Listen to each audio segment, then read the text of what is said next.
ప్రభు అయిన యేసయ్య నామములో మీ అందరికీ శుభములు. గడిచిన వారంతా మనలను ఆయన తండ్రి కింద భద్రపరిచేందుకు మన ప్రభు అయిన యేసయ్యకి వందనాలు చెల్లించుకుంటూ ఈ ఆదివారం ప్రారంభించుకుందామండి. ప్రారంభ కీర్తనగా మన పాటల పుస్తకం నుంచి మొదటి కీర్తన పాడుకుందాం.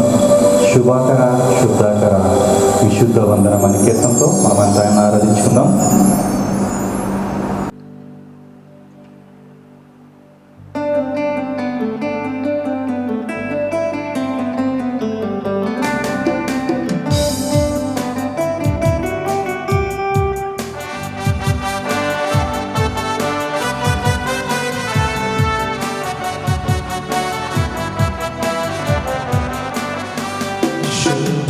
शुभाकरा शुद्धाकरा विशुद्धवन्दनं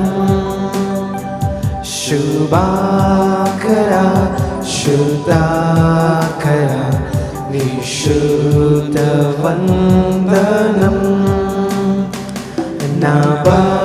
नभूमि सर्वो नात्यवन्दनं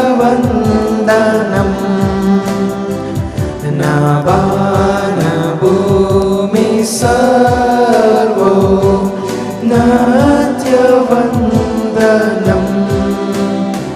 शुभाकरा शुद्धाकरा विशुद्धवन्दनं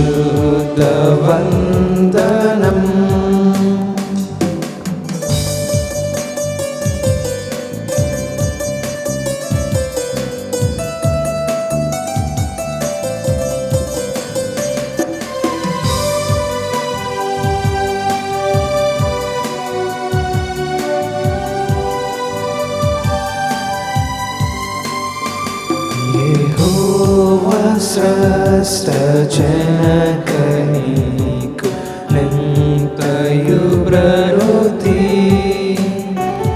यहोवा स्रष्टजनकनीकु नन्तयुब्ररोति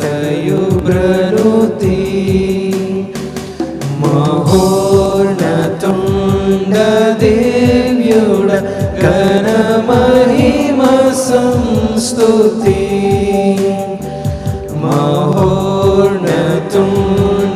महोर्नतुण्डदेव्युड घनमहिमा संस्तुति शुभाकरा शुद्धाकरा विशुद्धवन्दनं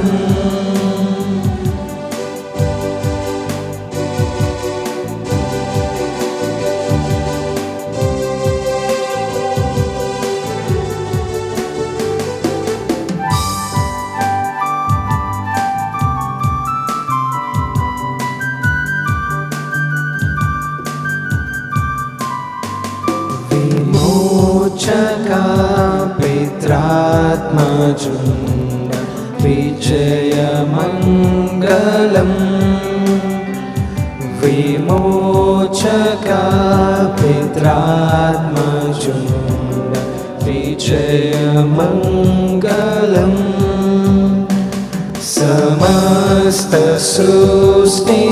समस्तसृष्टिसाधनं सव्यमङ्गलम्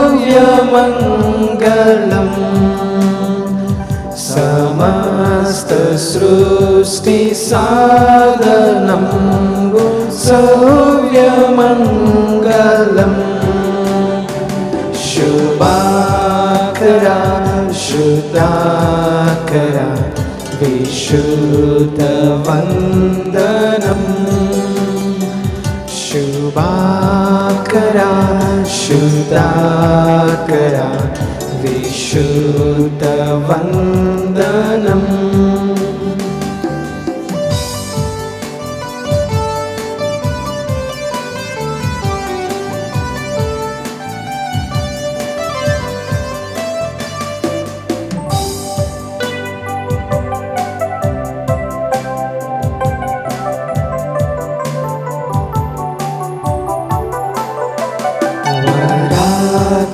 पिता पुत्र निर्गम परुड स्तोत्रमु वरा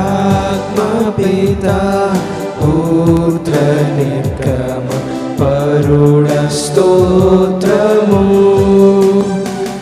వరాప్రతుండ భక్త హృదయ వాస స్తోత్రము వరాప్రతుండ భక్త హృదయ వాస స్తోత్రము శుభాకర శుద్ధాకర విశుద్ధ వందనం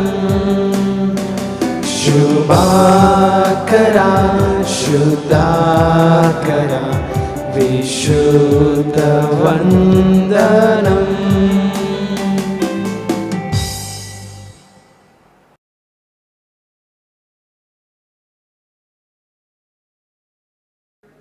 అదేవిధంగా ఆరాధనలో కొనసాగిపోతూ మరి యొక్క ఇంగ్లీష్ కీర్తనతో మనమంతా ఆయన ఆరాధించుకుందామండి. I am thine O Lord, I have heard thy voice అనే కీర్తనతో మనమంతా ఆయన ఆరాధించుకుందాం.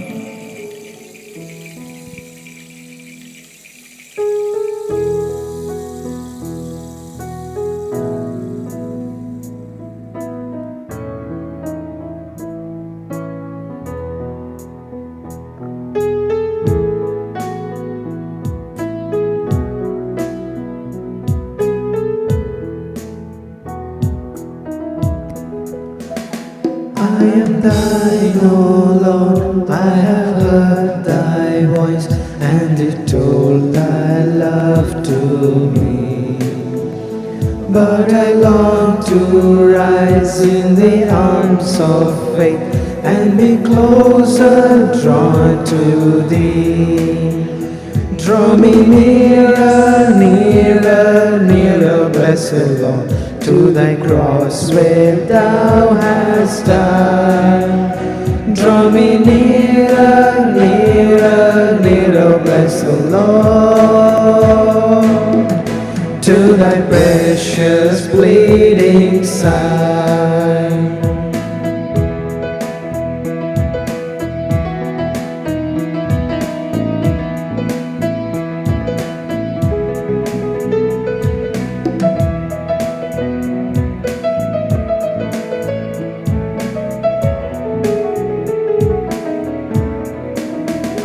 Consecrate me now to thy service, Lord, by the power of grace divine. Let my soul look up with a steadfast hope, and my will be lost in thine. Draw me nearer, nearer, nearer, blessed Lord, to thy cross where thou hast died. Draw me nearer, nearer, nearer, blessed Lord, to thy precious bleeding side.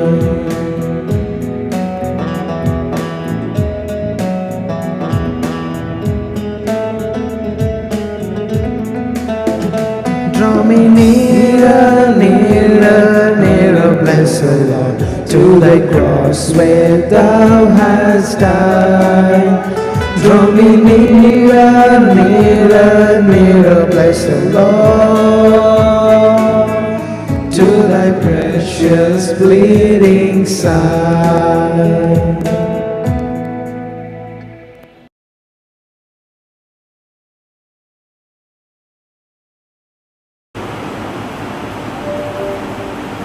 అదేవిధంగా ఆరాధన కొనసాగుతూ మరి యొక్క హిందీ కీర్తనతో మనమంతా ఆయన ఆరాధించుకుందాం. ये दुनिया के लोगों ऊंची आवाज करो, गाओ खुशी के गीत, उसका गुणगान करो. ఈ లోక ప్రజలారా ఉత్సాహ ధ్వనితో ఆయనకు కీర్తనలు పాడండి అనే కీర్తనతో మనమంతా ఆయన ఆరాధించుకుందాం.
అదేవిధంగా ఆరాధనలో కొనసాగిపోతూ మరొక కీర్తనతో మనం ఆయన ఆరాధించుకుందామండి. బ్రదర్ ఏసన్న గారి పాటల పుస్తకం నుంచి ఆనందమే పరమానందమే ఆశ్చర్యపురమైన యేసయ్య నీలో అనే కీర్తనతో మనమంతా ఆయన ఆరాధించుకుందాం.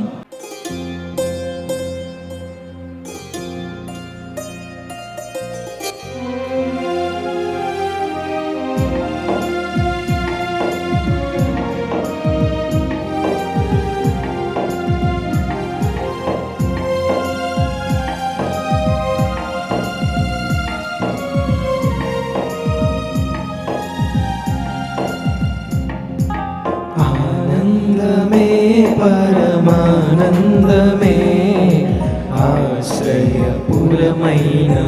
యేసయ్యా నీలో. ఆనందమే పరమానందమే ఆశ్రయపురమైన యేసయ్యా నీలో. ఆపత్కాలములన్నిటిలో ఆదరించిన అక్షయుడానికే స్తోత్రము. ఆపత్కాలములన్నిటిలో ఆదరించిన అక్షయుడానికే స్తోత్రము. ఆనందమే పరమానందమే ఆశ్రయపురమైన యేసయ్యా నీలో.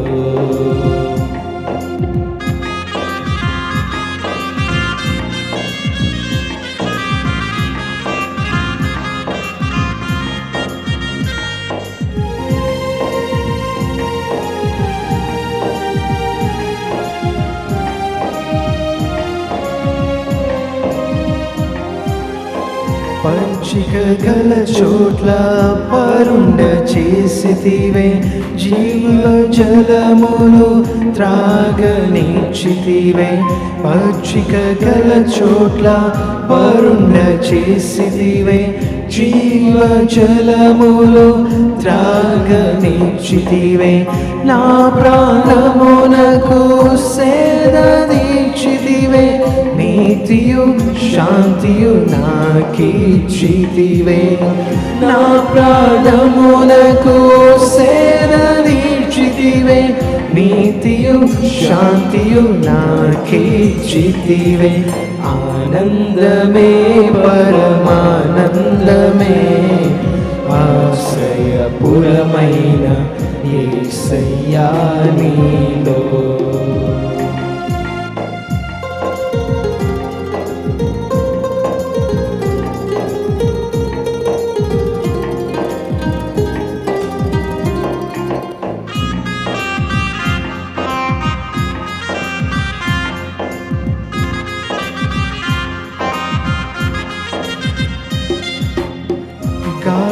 గాఢాంధకారపు లోయలో నేను సంచరించిన దేనికి భయపడను.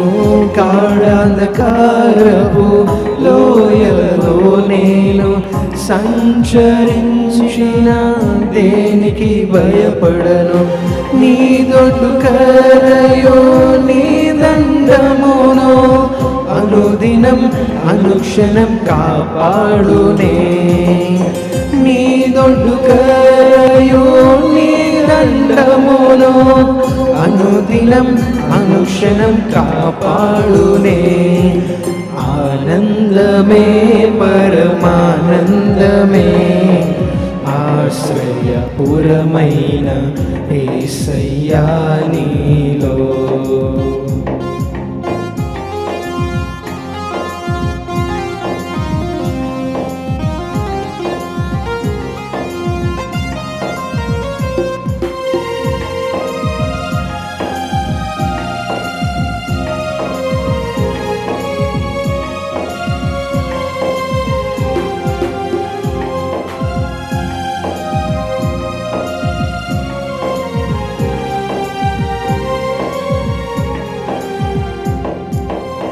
నా శత్రువుల ఎదుటే నీవు నాకు విందును సిద్ధము చేశావు, నా శత్రువులా ఎదుటే నీవు.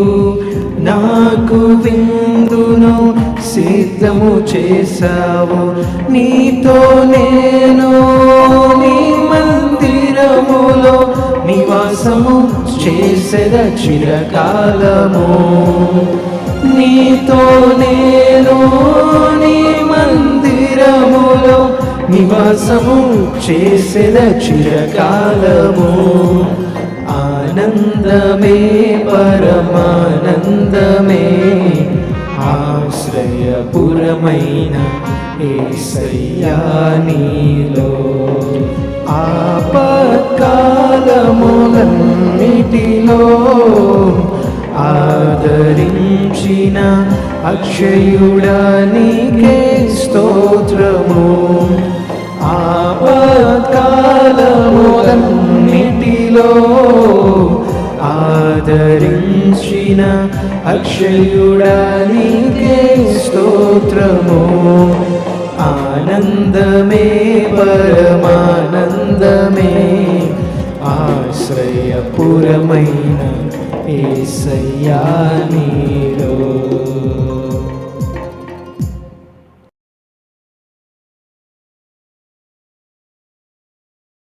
మన రక్షకుడైన యేసయ్య నామములో మీకు ఆశీర్వాదములు కలుగునుగాక.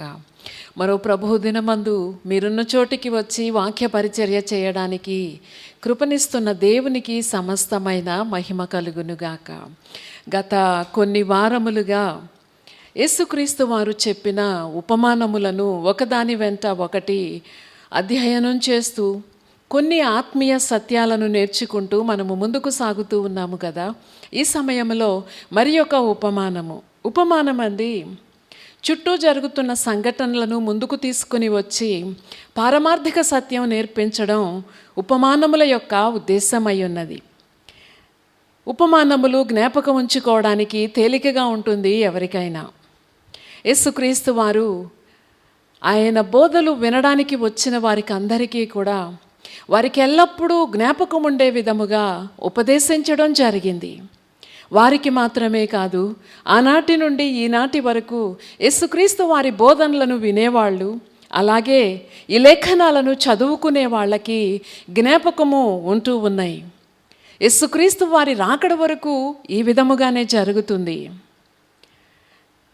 యేసుక్రీస్తు వారు చెప్పిన ఉపమానాలలో మరి ఒక ఉపమానము లూకాసు వార్త 15వ అధ్యాయములో నుండి మీ యొద్దకు తీసుకొని రావాలని ఉద్దేశిస్తూ ఉన్నాను. ఈ అధ్యాయములో 3 ఉపమానములు ఉన్నాయి. 3 తప్పిపోయినవి దొరకడం. ఒకటి, తప్పిపోయిన గొర్రె వెదికగా దొరికింది. రెండవది, ఒక స్త్రీకి 10 వెండి నాణ్యాలు ఉంటే ఒకటి పోయింది, ఆమె వెదికితే అది దొరికింది. 3వ ఉపమానము తప్పిపోయిన కుమారుడు తండ్రి యొద్దకు తిరిగి రావడం. ఈ సమయంలో 10 నాణ్యాలలో పోయిన నాణ్యము ఎలాగూ ఆ స్త్రీ పొందుకుందో దానిని గూర్చి కొన్ని మాటలు మీ యొద్దకు తీసుకొని రావాలని ఉద్దేశిస్తూ ఉన్నాను. మన హృదయాలతోనూ మన మనస్సులతోనూ మన దేవుడు మాట్లాడే దేవుడు, మనలను బలపరిచే దేవుడు, మనలను కార్యోన్ముఖులుగా చేసే దేవుడు. దేవుని మాటలకు శ్రద్ధనిద్దాం, చెవిని పెడదాం, మనసులో చోటును ఇద్దాం. లూకాసు వార్త 15వ అధ్యాయము 8 నుండి 10 వచనాల వరకు మనము గమనించినప్పుడు అక్కడ ఒక స్త్రీ కనబడుతుంది. ఆమెకు 10 వెండి నాణ్యాలు ఉన్నాయి. వాటిలో ఒకటి ఆమె పోగొట్టుకున్న సమయం చీకటి సమయం. అందుచేత ఆమె దీపాన్ని వెలిగించింది. వెదకడానికి ఆమె ఒక తేలికైన సరళమైన మార్గాన్ని ఎంచుకుంది. అదేంటిదంటేనండి, చీపురు పట్టుకుని ఇల్లు ఊడ్చింది. స్త్రీలు చీపురు పట్టుకుని ఓడవడం అది బాగా తెలుసు కదా మనందరికీను. ఆ స్త్రీ పోయిన వెండి నాణ్యం కోసం చీపురును సాధనంగా ఉపయోగించింది. ఒకవైపు వెలుగు, రెండవ వైపు ఆమె ఊడ్చింది ఇల్లంతటిని. అలా వెతుకుతూ ఊడ్చినప్పుడు ఆమెకు ఆ నాణ్యము దొరికింది. ఆమెకు సంతోషం వేసింది, 10 నిండా ఉన్నాయి అని. ఆమె మాత్రమే సంతోషించి ఊరుకోలేకపోయింది. చాలా సంతోషం వేసింది ఆమెకు. అందుకనే ఆమె సంతోషంలో పాలు పంపులు పొందడానికి ఆమె తన చెలికత్తెలను తన పొరుగు వారిని పిలిచి ఆమె చెబుతూ ఉంది, మీరు నాతో కలిసి సంతోషించండి. ఒక వెండి నాణ్యం పోగొట్టుకున్నా అది నాకు దొరికింది. మరి మిగతా 9 నాణ్యాలు పోలేదు, అవి ఆమె దగ్గరే ఉన్నాయి. సంఖ్యలో అవి ఎక్కువ కదండి. వాటి విషయంలో ఈ ఒకదానికంటే ఆమెకు ఎక్కువ సంతోషం ఉండాలి కదా. దాని గురించి ఆమె మాట్లాడడంలా, నా దగ్గర 9 ఉన్నాయి, మీరు సంతోషించండి అని చెప్పడంలా, పోయినది దొరికినందుకు ఆమె చాలా సంతోషిస్తుంది. ఆమెలోనే దాచుకోలేనంత సంతోషం, ఆనందం ఆమెకు వచ్చింది. పొరుగువారిని పిలిచి తన సంతోషంలో పాలు పంపులు పొందమని ఆమె చెప్పడం జరుగుతుంది. ఈ 2 వచనాలలో చెప్పబడిన ఉపమానం ఇదండి. యేసుక్రీస్తు వారు ఈ ఉపమానమును చెప్పి, ఈ ఉపమానాన్ని ఆయన ఎందుకు చెప్పారో, దేనిని గూర్చి చెప్పారో ఎంతో స్పష్టముగా 10వ వచనములో ఆయన సెలవీయడం జరిగింది. అటువలే మారు మనస్సు పొందు ఒక పాపి విషయమై దేవుని దూతల ఎదుట సంతోషము కలుగునని మీతో చెప్పుచున్నాను. తప్పిపోయిన మనిషి మారు మనస్సు పొందితే ఆయనకి మాత్రమే కాదు సంతోషం, ఆయన దూతల ఎదుట పరలోకమంతా కూడా, పరలోక సైన్య సమూహము ఒక వ్యక్తి మారు మనస్సు పొందితే సంతోషము కలుగుతుందని యేసుక్రీస్తు వారు చెబుతూ ఉన్నారు. వింటున్న శిష్యులకి ఏమనిపించి ఉంటుందండి? తప్పిపోయిన వారిని వెదికే పనిని నేను చేయాలి, పరలోకం సంతోషించే విధముగా నేను జీవించాలి అన్న ఆశ నిజమైన శిష్యులకి ఎవరికైనా కలుగుతుంది కదా. శిష్యులైన వారు యోచన చేసే విధానాలే వేరు.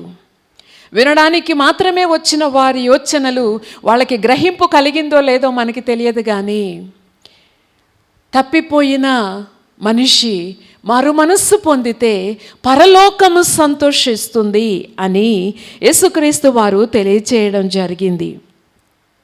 99 గొర్రెల కంటే ఒక గొర్రె దొరికినప్పుడు ఆ గొర్రెల కాపరికి సంతోషం కలిగిందని మనం పై వచనాలలో చేస్తాం. 99ని ఆయన విడిచిపెట్టి పోయిన ఒకదాని కోసం వెతుకుతాడు. 99 ఉన్నాయి కదా, సంతోషించు, ఒక్కటే కదా పోయింది, పోతే పోయిందిలే, మనం ఏం చేస్తాం, అది పోయింది, వీటిని బట్టి నీవు సంతోషించు. కాదండి, పోయిన దాని పట్ల దేవునికి శ్రద్ధ ఉంది. దొరికే వరకు వెతికే మనస్సు ఆయనకి ఉంది.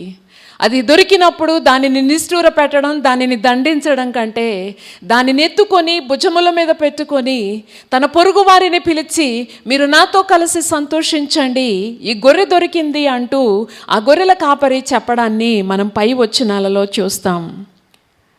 అటువలనే మారు మనస్సు పొందే వారి విషయంలో దేవునికి సంతోషం కలుగుతుంది. ఆయన తన రాకడను కూడా ఆలస్యం చేస్తున్నట్లు పేతురయ్య తన పత్రికలో వ్రాస్తాడు. పేతురు వ్రాసిన 2వ పత్రిక 3వ అధ్యాయము 9లో మనం చూస్తాం. అందరూ అంతటా మారు మనస్సు పొందవలెనని ఆయన తన రాకడను ఇంకనూ ఆలస్యము చేయుచున్నాడు. ఎంతోమంది సిద్ధపడి ఉన్నారు, దేవుని సంఘములో ఎంతోమంది సిద్ధపడి ఉన్నారు. అయితే సిద్ధపడని వారి కోసము వేచి ఉన్నాడు మన రక్షకుడైన యేసయ్య.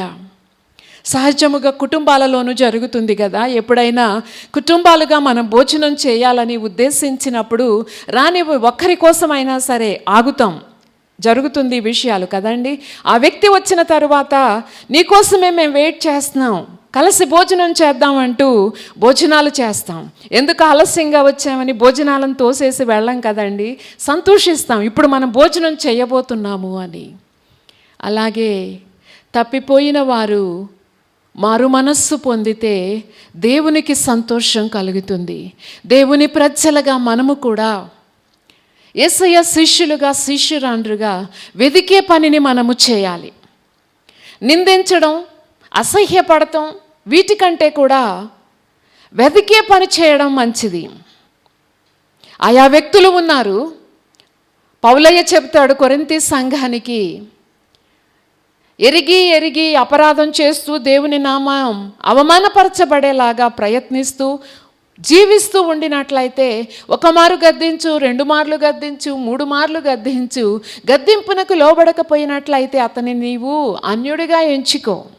అని లేఖనాలలో నుండి మనం చదువుతాం. ఇక్కడ ఉన్న సందర్భం ఏంటిదంటేనండి, ఇది తప్పిపోయినది, పోగొట్టుకున్నది. దీనిని వెతికితే గనుక ఇది దొరుకుతుంది. యేసుక్రీస్తు వారు ఈ లోకానికి వచ్చినప్పుడు పరలోక రాజ్యం సమీపించింది, మారు మనస్సు పొందండి అంటూ ప్రకటించడం జరిగింది. దేవుని రాజ్యములోనికి చేరి ఆ రాజ్యములో సంతోషిస్తూ నిత్యము నివాసము ఉండాలంటే గనుక మారు మనస్సు అనేది ఎంతో ప్రాముఖ్యమైనదండి. దేవుడు తప్పిపోయిన వాళ్ళని వెతుకుతాడు. తప్పిపోయిన వాళ్ళంటే ఆయనకి ఎక్స్ట్రా ప్రేమ ఉంది అని చెబుతూ తప్పిపోయిన స్థితిలోనే జీవితాన్ని ఎప్పుడూ కూడా ఖర్చు పెట్టుకోకూడదు సుమా.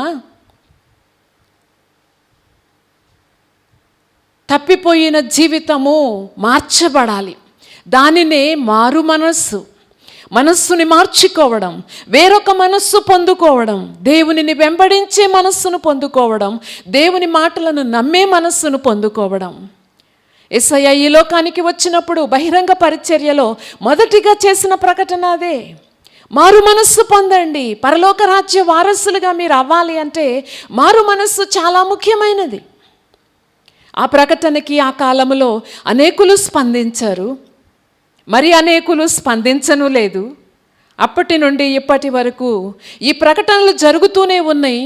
యేసుక్రీస్తు వారి దాసుల ద్వారా, దాసురాండ్ర ద్వారా, ఆయనను ప్రేమించే శిష్యుల ద్వారా, శిష్యురాండ్ర ద్వారా స్పందన కొంతమంది మారు మనస్సు పొందుతూ ఉన్నారు. ఇక ముందును ఈ రాజ్య సువార్త ప్రకటింపబడుతూనే ఉంటుంది. ఈ ప్రకటనకి స్పందించినప్పుడు దేవుని రాజ్య వారసులుగా అవుతారు. మనస్సులో మార్పు జరగవలసి ఉంది ఈ ప్రకటనకి స్పందనగా. మరి మారు మనస్సు పొందకపోతే లూకాసు వార్త 13వ అధ్యాయము 3వ వచనములో మారు మనస్సు కానీ పొందకపోయినట్లయితే ఏమి జరుగుతుందో యేసుక్రీస్తు వారు స్వయంగా చెప్పారండి. 13వ అధ్యాయము 3వ వచనము, మీరు మారు మనస్సు పొందని ఎడల మీరందరూ అలాగే నశింతురు అని యేసుక్రీస్తు వారు సెలవీయడం జరిగింది. పరలోక రాజ్య వారసులు కావాలని, పరలోక రాజ్యములో ఆయనతో కలిసి యుగ యుగాలు తరతరాలు సంతోషించాలని, దుఃఖమే లేని, భయమే లేని, బాధే లేని, వేదనే లేని, రోగమే లేని, రుణమే లేని ఆ రాజ్యములో పరిశుద్ధులతో కలిసి సృష్టికర్త అయిన దేవుని యొక్క సముఖములో ఆ మహిమాన్వితమైన తేజస్సులో సంతోషిస్తూ ఆనందిస్తూ ఆ పరిశుద్ధ పట్టణములో హక్కును కలిగి బ్రతకాలి అంటే మారు మనస్సు భూమి మీద అవసరమై ఉన్నది. మరొక విషయాన్ని మనం ఎప్పుడూ మర్చిపోకూడదు. మారు మనస్సు పొందిన వారిని, మారు మనస్సు పొందిన వారు మారు మనస్సుకు తగిన ఫలాలు ఫలించాలండి. మారు మనస్సుకు తగిన ఫలాలు ఫలించాలి. అప్పటి నుండి ఇప్పటి వరకు అందరూ మారు మనస్సుకు తగిన ఫలాలు ఫలించడం లేదు. కొంతమంది ఫలిస్తూనే ఉన్నారు, నిండుగాను సమృద్ధిగాను ఫలిస్తూనే ఉన్నారు. కొంతమందిలో వాళ్ళ ఫలాలు వాళ్ళలో నిలిచి ఉన్నాయి. కడమట్టుకు ఆ సత్క్రియలను జరిగిస్తూ ఆ వెలుగు ఫలమును, నీతి ఫలమును కలిగి వాళ్ళు నిండుగా ఉన్నారు ఫలములతో. మరికొంతమంది ఫలములు లేక ఉన్నారు. ఫలించమని ఎన్నో మారులు దేవుని మాటలు వారి యొద్దకు వచ్చిన లెక్క చేయని మనుషులు ఉన్నారు. దీంట్లో స్త్రీలు ఉన్నారు, పురుషులు ఉన్నారు, వృద్ధులు ఉన్నారు, యవ్వనులు ఉన్నారు. మారు మనస్సు పొందే అవకాశాలు ఎన్నింటినో దేవుడు తన ప్రజలకు దయచేస్తారు. పొందిన వారు తప్పిపోయినప్పుడు ప్రభువు ఎన్నో అవకాశాలు వారికి కలుగచేస్తారు. మారు మనస్సు పొంద అవకాశం ఉంటుంది. పరిశుద్ధాత్ముడు మన పక్షాన విజ్ఞాపన చేస్తూ ఉన్నాడు. ఆయన సేవకుల గుండా, ఆయన బిడ్డల గుండా, ఎవరైతే మారు మనస్సు పొందడం లేదో ఆ కుటుంబీకుల గుండా, మారు మనస్సు పొందిన కుటుంబీకుల గుండా, మారు మనస్సు పొందని వ్యక్తుల కోసం ప్రార్థన యాచనలు నిత్యము సమర్పించబడుతూ ఉన్నాయి.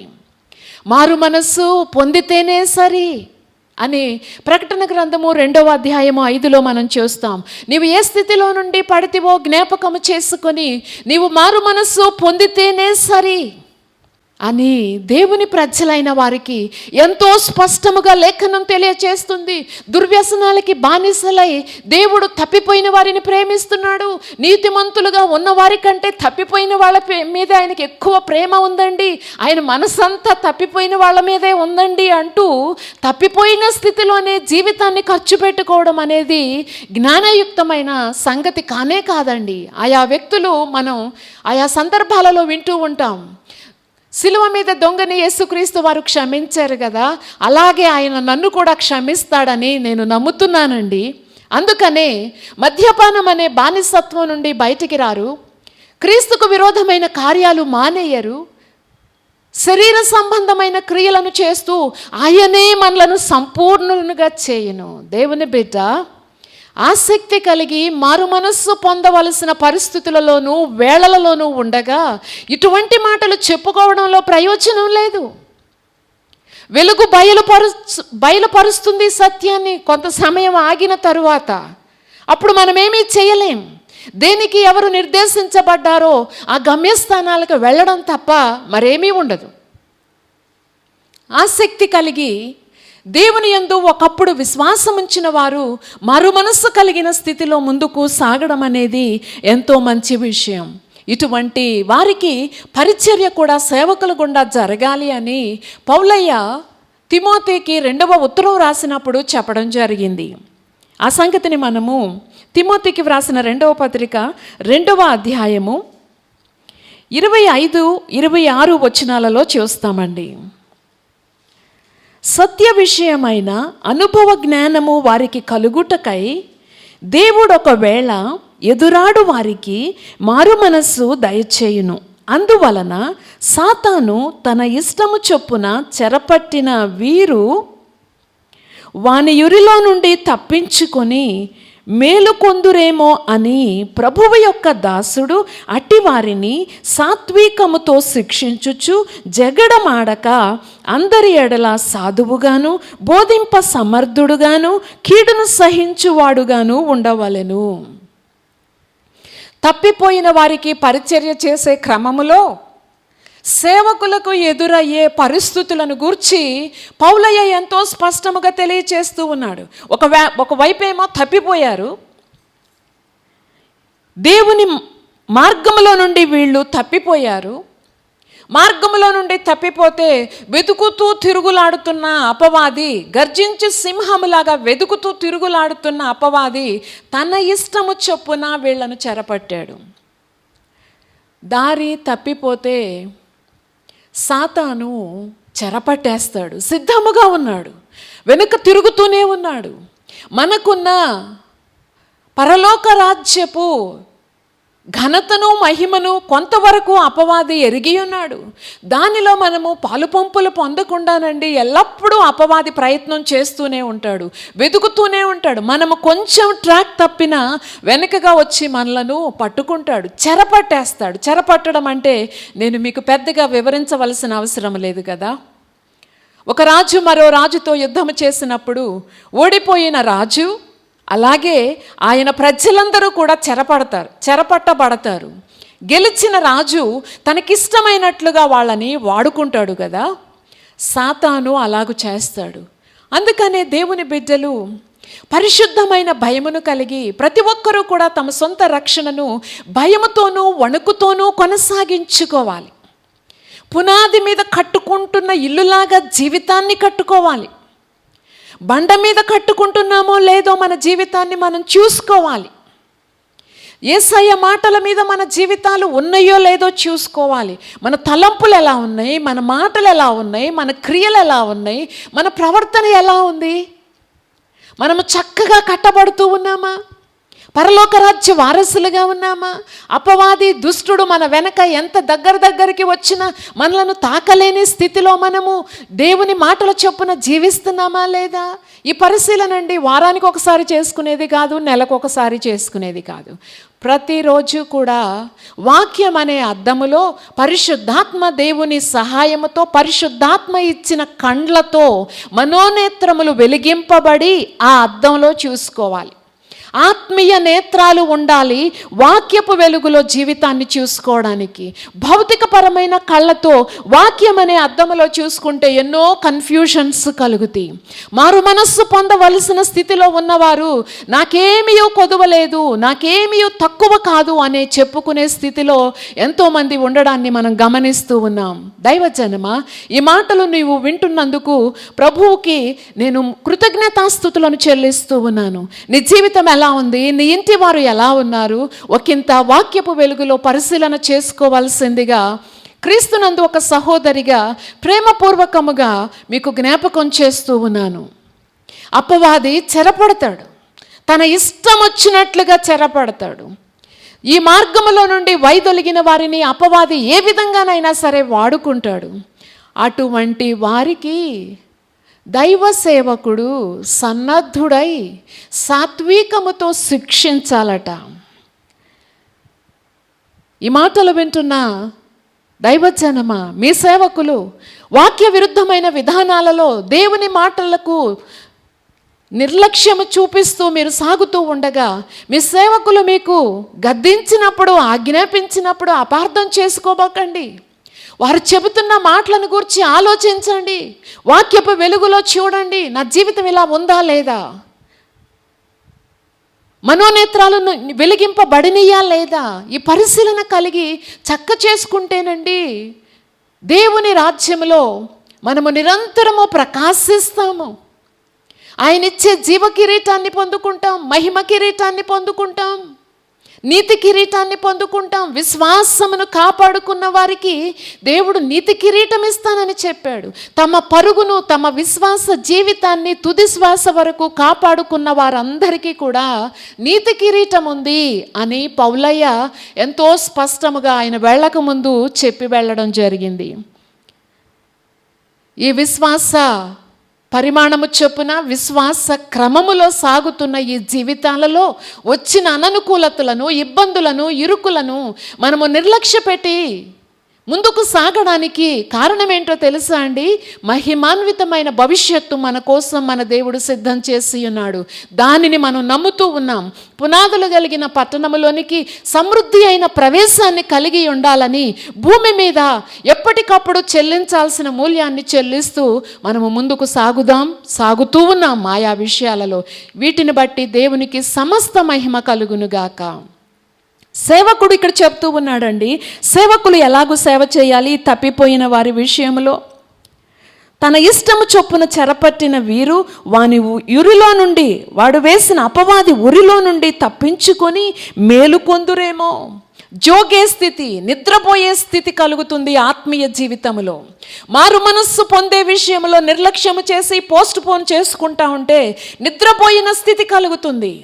నీవు కానీ సంఘములో ఉంటే దేవునిని వెంబడించే నీ సేవకులు నీవు మేల్కొనేలాగా నీకు పరిచర్య చేయడం దేవుని చిత్తమై ఉన్నది. నీ చిత్తం కాదు, నీ సేవకుల చిత్తము కాదు, అది దేవుని చిత్తం. వాళ్ళు మేల్కొందురేమో అని ప్రభువు యొక్క దాసుడు అట్టి వారిని సాత్వికముతో శిక్షించాలి. సాత్వికము, శిక్ష ఎలా రెండు కలిసి వస్తాయి? హృదయంలో ఎంతో ప్రేమను కలిగి తమ సొంత పిల్లలను క్రమశిక్షణ చేస్తున్న తల్లిదండ్రులను మనము చూడడం లేదా? తల్లిదండ్రులుగా మనము చేయడం లేదా? మన తల్లిదండ్రులు మనల్ని క్రమశిక్షణలోకి లోపరచలేదా? మనల్ని శిక్షించకుండానే మనము పెరిగామా? ఓ సంఘానికి కాపరి అటువంటి వాడు. సాత్వికముతో శిక్షించుచు జగడమాడక అందరి ఎడల సాధువుగాను బోధింప సమర్థునుగాను కీడును సహించువాడుగాను ఉండవలెను. వీళ్ళనేమో మేల్కొలపడానికి, సాతాను ఉరిలో నుండి బయటికి తప్పించడానికి, ఉన్న శిక్షల నుంచి బయటికి నడిపించడానికి దేవుని సేవకుడు కీడును సహించేవాడుగా ఉండాలట. అంటే అపవాది తన ఇష్టము చొప్పున చెరపట్టిన మనుషులు ఏం చేస్తారు? వాళ్ళు మారు మనస్సు పొందకపోతే దేవుని సేవకులకి కీడును చేస్తారు, బాధని కలగచేస్తారు, వేదనని కలగచేస్తారు. పౌలయ్య అంటున్నాడు, వీటిని చూసి నువ్వు భయపడకు, బాధపడకు, వీటన్నిటిని నీవు సహించడానికి నీ మనసును సిద్ధం చేసుకుని పరిచర్య చెయ్యి. మనం ఎప్పుడైతే సిద్ధపడి పరిచర్య చేస్తామో, ఏం ఎక్స్పెక్ట్ చేస్తున్నామో మనకు తెలుసు కాబట్టి అటువంటి విషయాలు మన ముందుకు వచ్చినప్పుడు ఆశ్చర్యం ఉండదు. మనం కానీ సిద్ధపడలేదనుకోండి, చాలా బాధ వేస్తుంది. నేను ఇంత బాధ్యతతో, ఇంత ప్రేమతో కరెక్షన్ చేయడానికి పూనుకుంటే నాకు వచ్చిన ప్రతిఫలము ఇదా, నేను మరెన్నడూ చేయను అన్న భావాలు కలుగుతాయి. దేవుని సేవకులు సన్నద్ధులై సేవను చేయాలి. ఈ విధముగా తప్పిపోయిన వారు, సాతాను చేత చెరపట్టబడిన వారు సహితము విడిపించబడాలి అనేది యేసయ్య మనస్సు. అటువంటి వాళ్ళని ఆయన అసహ్యపడతలా, ఆయన ద్వేషించడంలా. భూమి మీద ఉన్నంత కాలము నుండి పరిచర్య జరుగుతుంది. ఒక్కసారి ఈ దేహములో గుండా ప్రాణము బయటికి వచ్చిన తరువాత అటువంటి తప్పిపోయిన వారికి ఏం కలుగుతుందని మనం ఇంతకు ముందు చూసామండి, తీర్పు కలుగుతుంది. వారి పాపములను బట్టి దేవుడు వారికి తీర్పు కలుగుతుంది. ఆ తీర్పు నిత్యత్వానికి ఇంప్లిమెంట్ అవుతుంది. అటువంటి తీర్పు అక్కడ ఉంది కాబట్టి భూమి మీద ఉండగా యేసుక్రీస్తు వారు తాను ఏర్పరచుకున్న తన ప్రజలు, సేవకుల ద్వారా సందేశాలను ఇస్తూ తన ప్రజలను బలపరచమని, ఆ గొర్రెపిల్ల వివాహ మహోత్సవంలో పాల్గొనేలాగా సేవను జరిగించమని యేసయ్య సెలవివ్వడం జరుగుతుంది. మరు మనస్సు పొందిన వ్యక్తి విషయంలో మన తండ్రికి ఎంతో సంతోషం, పరలోకమంతా సంతోషిస్తుంది. అందుకే మన జీవితాలలో పరలోకమంతా సంతోషించే వరకు సంతోషించు విధముగా తప్పిపోయిన వారిని, మారు మనస్సు అవసరమైన వారికి దేవుని ఆత్మతోనూ వాక్యానుసారముగాను పరిచర్యను చేద్దాం. దేవుని బిడ్డ, నువ్వే స్థితిలో ఉన్నావు, దేవుని మాటలను గైకొంటూ ముందుకు సాగాలని, మారు మనస్సుకు తగిన ఫలాలు ఫలిస్తూ సమృద్ధి అయిన సంతోషకరమైన జీవితాన్ని వ్యక్తివిగాను కుటుంబంగాను కలిగి ఉండాలని ఎంతో ఆకాంక్షిస్తూ ఉన్నాను. మారు మనస్సుకు తగిన ఫలాలు ఫలించే జీవితము వ్యక్తి అయినా కుటుంబం అయినా సంఘానికి ఎంతో ఆశీర్వాదం, దీవెనను తీసుకొని వస్తారు అనడంలో ఏ విధమైన సందేహము లేదు. అటువంటి వ్యక్తిగాను కుటుంబముగాను మీరు ఉండాలని, మనమందరము ఆయన రాకడ పర్యంతము ఉండాలని ఆకాంక్షిస్తూ ఈ సందేశాన్ని ముగిస్తూ ఉన్నాను. ప్రార్థన చేసుకుందామా? మహిమాన్వితుడు అయిన తండ్రి, కృతజ్ఞతాస్తుతులు, వందనాలు నాయన. ఈ ప్రార్థనలో ఏకీభవిస్తున్న ప్రతి బిడ్డ నాయన మారు మనస్సుకు తగిన ఫలాలు ఫలించే స్థితిని కలిగి ఉండాలని, అధికమైన ఫలాలు ఫలిస్తూ ముందుకు సాగాలని మీ సముఖములో సవినయముగా మనవి చేసుకుంటూ ఉన్నాం. తండ్రి, ఎవరికైతే నైనా మారు మనస్సు అవసరమో, ఎవరైతే తప్పిపోయిన స్థితిలో ఉన్నారో, ఎవరైతే తప్పిపోయిన గొర్రెలాగా ఉన్నారో, తప్పిపోయిన నాణ్యములాగా ఉన్నారో, తప్పిపోయిన కుమారుడు వలె ఉన్నారో, వారిని కనుగొనే పరిచర్య పరిశుద్ధాత్మ దేవుని సహాయముతో మేము జరిగించడానికి మా కృపను దయచేయండి. నాయనా, తప్పిపోయిన వారందరూ నాయనా మీ చెంతకు చేర్చబడటానికి, మీ రాజ్యములో నీతిమంతులతో కలిసి సంతోషించు విధముగా మీ కృపను వారికి అనుగ్రహించండి. మీరు ఇస్తున్న ఈ తరుణములలో మారు మనస్సు పొందడానికి సహాయం చేయండి. నైనా క్షేమము, నెమ్మది కలిగి ఉన్న ఈ వేళలలో మీరు మాట్లాడుతూ ఉండగా వారు మారు మనస్సు పొందడానికి సహాయం చేయండి. తండ్రి, మారు మనస్సు పొందిన వారిని చేర్చుకొని మేము ఊతనిచ్చే వారిగా ఉండునట్లుగా మాకు కావలసిన కృపను అనుగ్రహించండి. తండ్రి, మీరిచ్చిన గొప్ప సందేశములను బట్టి మీకు కృతజ్ఞతాస్తుతులు చెల్లిస్తూ ఉన్నాం. ఈ ప్రార్థనలోకి భవిస్తున్న వ్యక్తులకి, కుటుంబాలకి మంచి ఆరోగ్యాన్ని దయచేయండి. ఆర్థికమైన పరిస్థితులలో వెసులుబాట్లను దయచేయండి. ఉద్యోగాలను కలిగిన ఆయన ప్రమోషన్స్ పొందుతూ ముందుకు సాగడానికి సహాయం చేయండి. వ్యాపారాలలో మీ కృపనుంచండి, అభివృద్ధిని దయచేయండి. నైనా మీ బిడ్డలు ఆత్మలో వర్ధిల్లుతూ అన్ని విషయములలో సౌఖ్యమును కలిగి ఉండడానికి కృపను చూపండి. నైనా పిల్లల చదువులలో మీ కృపనుంచండి, యవనస్తుల వివాహాలలో మీ కృపనుంచండి. మీరు సిద్ధపరిచిన భాగస్వాములను నైనా ఈ బిడ్డల జీవితాలలోనికి నడిపించుమని మీ సముఖములో మనవి చేస్తున్నాం. ఎవరైతే ప్రభువా గర్భఫలము కోసము మీ సముఖములో వేచి ఉన్నారో అటువంటి వారు సంతోష హృదయులై మీ సముఖములో ఆనందించడానికి, సమూయేలు వరే వాళ్ళ పిల్లల్ని పెంచుకోవడానికి కావలసిన కృపను, ఆశీర్వాదమును ఇచ్చి నడిపించుమని మీ సముఖములో విన్నవించుకుంటూ నజరేయుడైన యేసయ్య పరిశుద్ధ నామమును బట్టి అడిగి వేడుకుంటున్నాము తండ్రి. ఆమేన్. God bless you. ఆశీర్వాదపు కీర్తన, ఆశీర్వాదముతో సెలవు తీసుకుందాం.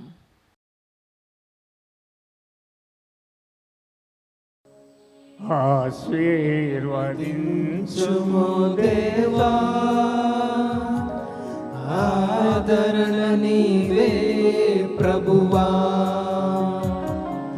అనుదినము నీ కృపయే చాలు, అనుక్షణము నీకే మా స్తుతులు. ఆశీర్వదించుము దేవా, ఆదరణ నీవే ప్రభువా, ఆపత్కాలములో సహాయకుడవు నీవు, అందరినీ ప్రేమించే యేసునాథుడవు. ఆపత్కాలములో సహాయకుడవు నీవు, అందరినీ ప్రేమించే యేసునాథుడవు. ఆశ్రయ దుర్గము నీవే, ఆనంద తైలము నీవే, ఆశ్రయ దుర్గము నీవే, ఆనంద తైలము నీవే, ఐశ్వర్యము నీవే, మా ఘనతవు నీవే, ఐశ్వర్యము నీవే, మా ఘనతవు నీవే. ఆశీర్వదించుము దేవా, ఆదరణ నీవే ప్రభువా, నీయందు భయభక్తుల కలవారి ఎడల దయచూపుచున్నావు తరముల వరకు. నీయందు భయభక్తుల కలవారి ఎడల దయచూపుచున్నావు తరముల వరకు. నీయందు భయభక్తుల గలవారి పిల్లలు, నీయందు భయభక్తుల గలవారి పిల్లలు, నీరు కట్టు తోటవలే బహుగా ఫలింతురు, నీరు కట్టు తోటవలే బహుగా ఫలింతురు. ఆశీర్వదించుము దేవా, ఆదరణ నీవే ప్రభువా,